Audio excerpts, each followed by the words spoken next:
আমাদের ambulance service মানবতার সেবায় আপনাদের পাশে সবসময়। এই স্লোগানকে সামনে রেখেই দুর্বার গতিতে এগিয়ে যাচ্ছে। সবে শেষ হলো জুলাই মাস। আমরা জুলাই মাসে 3 জন ব্যক্তির সম্পূর্ণ বিনামূল্যে মৃতদেহ বহন করেছি। এর মধ্যে 2 জন হযরত শাহজালাল আন্তর্জাতিক বিমানবন্দর থেকে মৃতদেহ বহন করা হয়েছে। একজন মনিরামপুর থেকে অর্থাৎ মনিরামপুর হসপিটাল থেকে খানপুর ইউনিয়নের খানপুর গ্রামের সালেহা বেগম 60 নামে এক বৃদ্ধ মহিলার মৃতদেহ বহন করা হয়েছে। আপনারা জেনে থাকেন যে সম্পূর্ণ বিনামূল্যে আমরা এই মৃতদেহ বহন করে থাকি এবং নামমাত্র মূল্যে আমরা রোগীদেরকে সেবা প্রদান করে থাকি।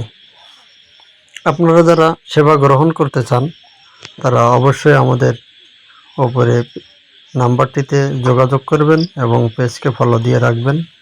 আপনারা সুস্থ থাকবেন, ভালো থাকবেন এই কামনা করি। টোটাল জুলাই মাসে আমরা সেবা দিয়েছি 94 জনকে।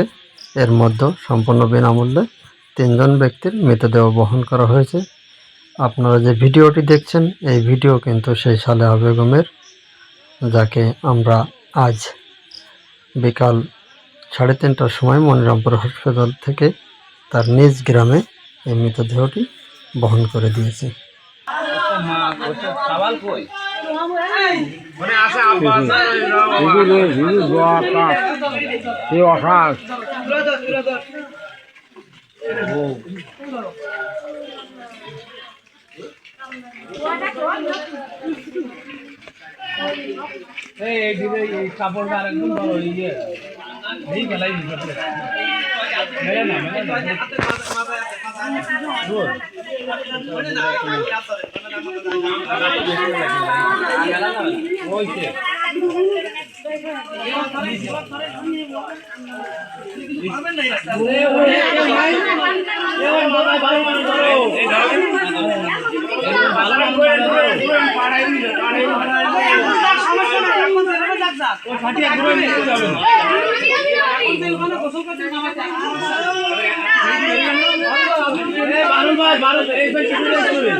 এবার দক্ষিণ পাড়ার লোকগুলো সব উত্তর পাড়ায় গেছিল। আর এই তো মহিলা পারবে না তো।